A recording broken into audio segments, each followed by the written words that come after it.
暴れ馬だと噛んだ指をそう、おでこにグリグリなすりつけて、蹴飛ばした鏡に足をすくわれて、蹴飛ばした後の状況、宙を舞う鏡見つめてたのね、あー飛んでったの私の方だったあしからずー、飛んでった鏡に映っ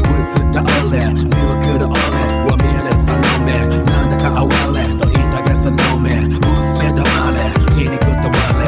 誰が言ったかイカレポンチ、ぶっ叩く鈍器like ブラウン管TV、ポンコツ it's me、百も承知、転がる石、ローリーローリー、凡ミス凡人、ボンクラのoh、ズグズグ悪態つくのがroutin、子供の頃なら純真純真、おっさんになるほど急ピッチdirty、あーなんだかねー、私ねー、お年33で3も焦りしかねー、この先の生活デイスデイです、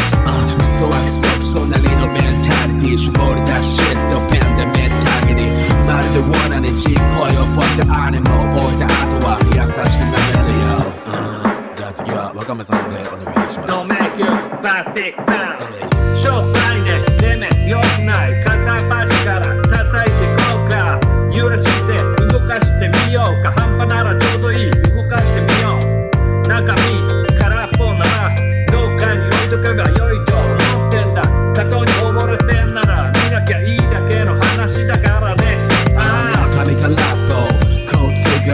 吸収しと率 like a sponge bob and moving、 なるはしなこの言わずに動く、今なればごくごくごくつぶし、逆にまだけにしかないのびしろしかないわ